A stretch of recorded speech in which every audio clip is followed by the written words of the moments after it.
Gadis itu keluar untuk berlatih bermain alat musik. Namun saat dia bersiap untuk memainkan sebuah lagu, dia dikejutkan oleh pemandangan mengerikan.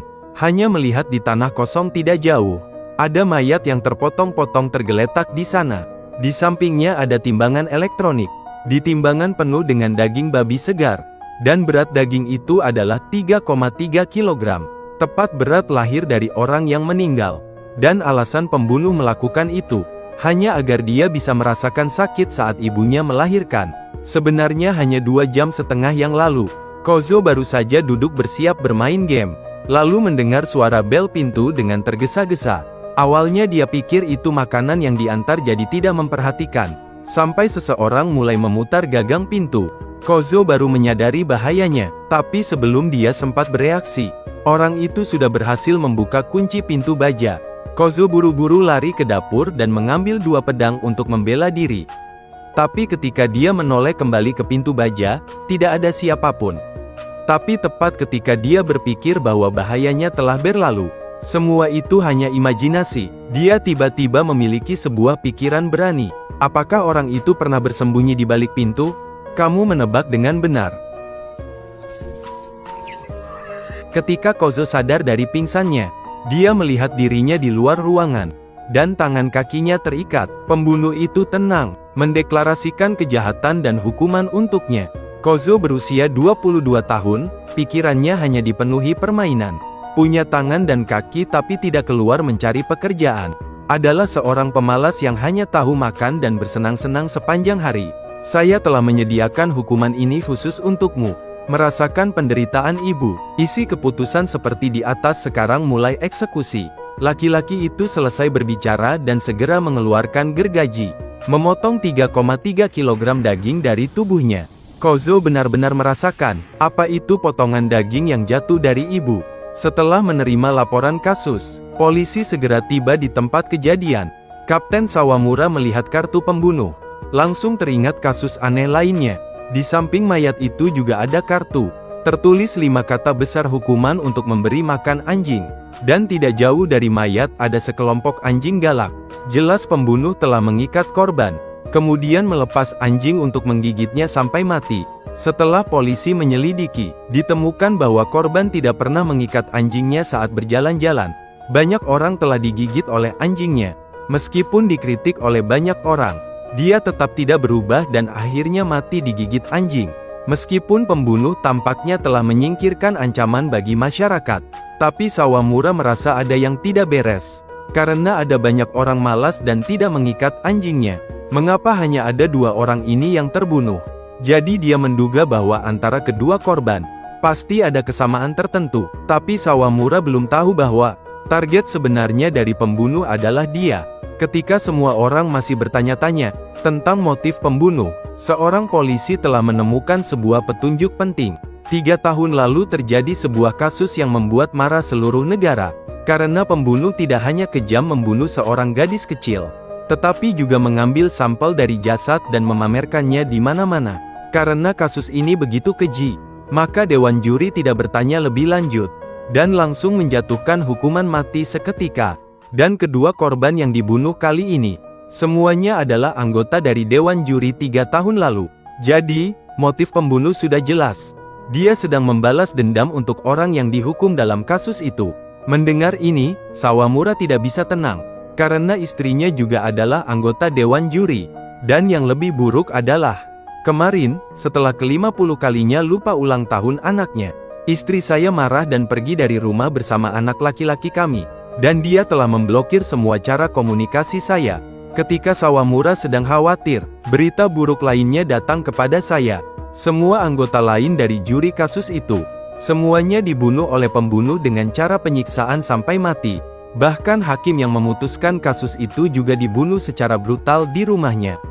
Saat ini dari semua orang yang terlibat dalam kasus itu, hanya istri Sawamura yang belum ditemukan.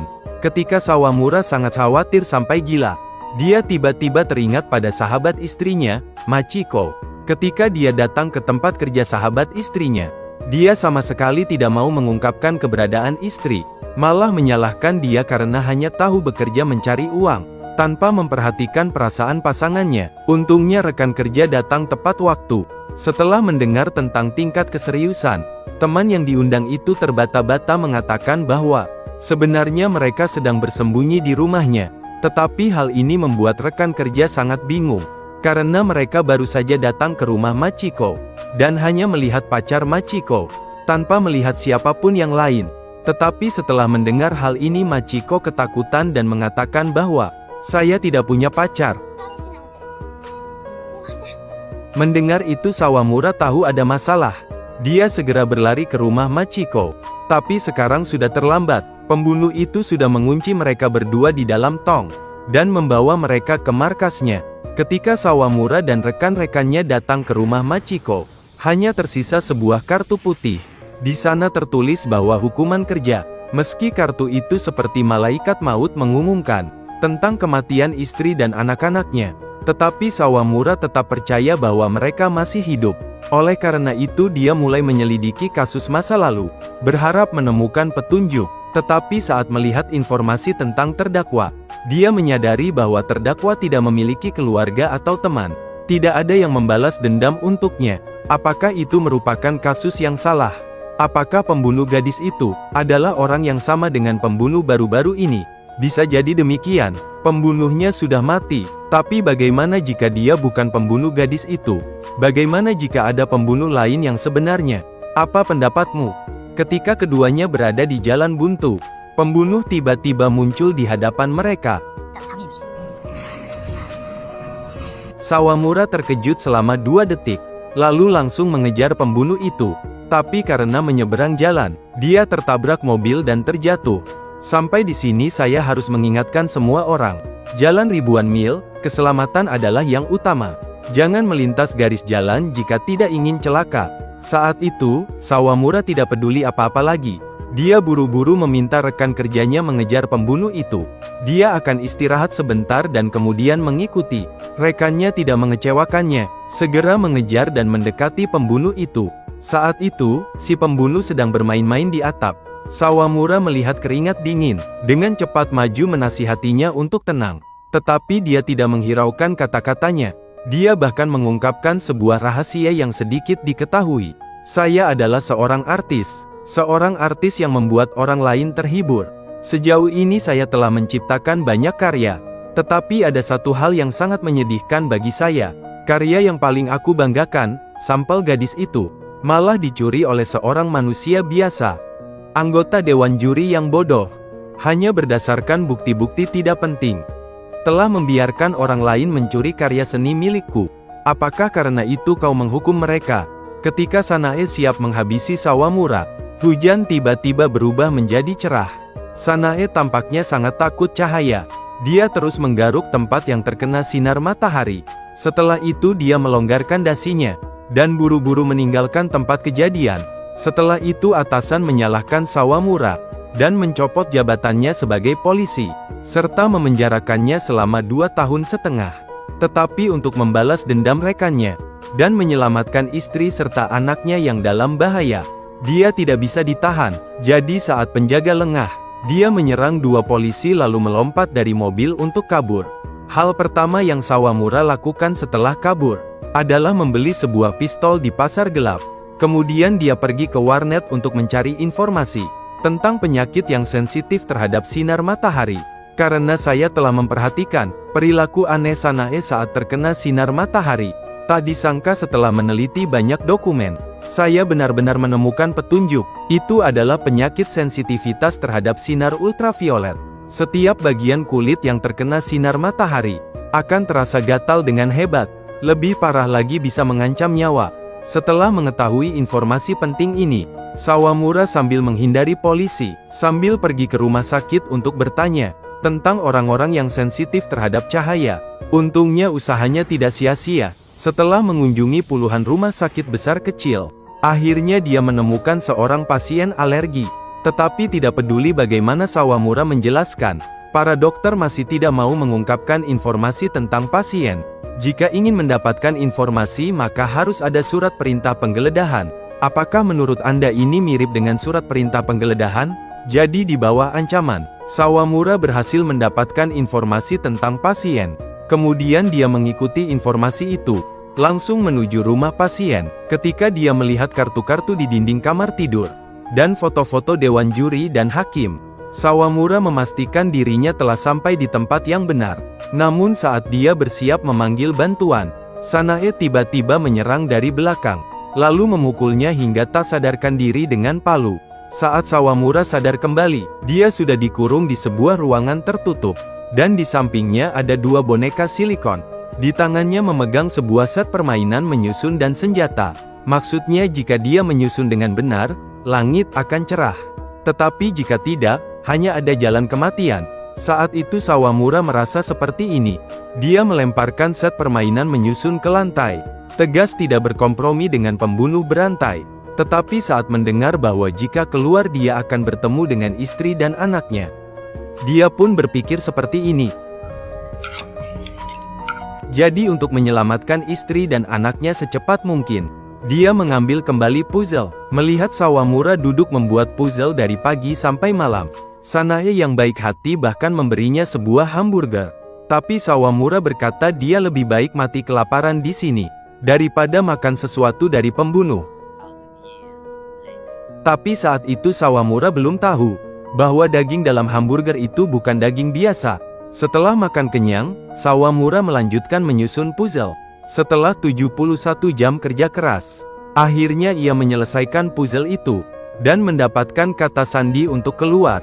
Tetapi ketika melangkah keluar dari pintu baja, ia terkejut dengan pemandangan di depan matanya, karena ada tumpukan daging yang telah menghitam, dan beberapa helai rambut berlumuran darah di dalam baskom.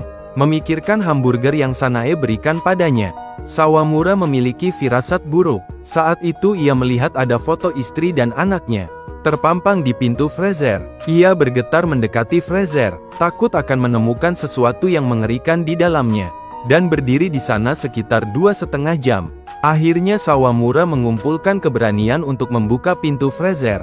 Sampai dia melihat kepala istri dan anaknya, dia merasa hatinya seperti mati rasa. Mengingat hamburger di ruangan tertutup, Sawamura nyaris muntah makan malam sebelumnya. Tapi saat dia sangat menderita, Sanae tiba-tiba muncul dari belakang. Pada saat ini Sawamura sudah dibutakan oleh kemarahan. Dia tanpa berkata apa-apa langsung mengambil pistol dan menembak Sanae. Sanae langsung lari terbirit-birit. Sawamura mengejar dengan cepat, tak menyadari bahwa di tikungan berikutnya, muncul dua Sanae sekaligus, bersiap untuk eksekusi. Ketika Sawamura terhuyung-huyung sampai di sana, ia mengangkat senjatanya ingin membalas dendam untuk istri dan anaknya. Tetapi saat ia hampir menarik pelatuk, Sanae tiba-tiba duduk sambil menangis keras. Sawamura menyadari suara tangisan ini. Itu adalah suara tangisan istrinya Haruka. Dia dengan gembira maju untuk melepas topi Sanae, dan menemukan wajah istrinya di dalam. Tapi belum sempat senang beberapa detik, orang lain datang membawa anaknya. Ternyata Sanae tidak membunuh istri dan anak Sawamura. Kepala dalam lemari es ternyata adalah model silikon. Dan Sanae melakukan itu, hanya untuk menikmati melihat Sawamura terpuruk. Awalnya targetnya adalah dewan juri. Tapi selama mengamati istri Anda, dia malah menjadi tertarik pada Sawamura. Karena cara Anda membunuh sangat rapi, selalu bisa membunuh hati istri Anda secara tak terlihat. Jadi dia telah menyiapkan untuk Sawamura sebuah permainan kemanusiaan yang tidak ada orang lain miliki. Sekarang Sanae memberi Sawamura dua pilihan. Pertama adalah menembak mati istri untuk membawa anak pulang. Kedua adalah mereka bertiga mati di sini. Tapi setelah mendengar aturan main, Sawamura memutuskan untuk memilih opsi ketiga. Tak disangka setelah pertarungan tembak, Sawamura terluka parah, tergeletak kejang di tanah. Sedangkan Sanae hanya terkena tembak di tangan. Tak apa, permainan ini memiliki 3 akhir. Akhir pertama, Anda dibunuh oleh suami. Suami dan anak laki-laki selamat. Akhir kedua, suami Anda tiba-tiba menyerang dan membunuh saya. Ini adalah akhir yang kalian harapkan. Suatu akhir yang memuaskan, dan ada sebuah kesudahan akhir. Seluruh keluarga kalian akan saling mencintai di surga. Tapi saat Sanae bersiap untuk mengakhiri mereka semua, polisi berhasil datang tepat waktu untuk menyelamatkan keluarga Sawamura. Sebenarnya, setelah Sawamura berhasil melarikan diri dari mobil polisi, mereka terus mengawasinya, dan dari riwayat penelusuran webnya, mereka menemukan pembunuhnya mungkin seseorang yang takut cahaya, dan mereka kebetulan mengenal seseorang seperti itu. Bertahun-tahun yang lalu ada sepasang suami istri dibunuh dengan kejam. Mayatnya dipajang dalam bentuk seni, dan 2 anak selamat dari kasus itu. Salah satunya memiliki alergi berat terhadap sinar UV. Kemudian mereka mencari informasi tentang 2 anak tersebut. Menemukan salah satunya sekarang adalah seorang dokter kulit.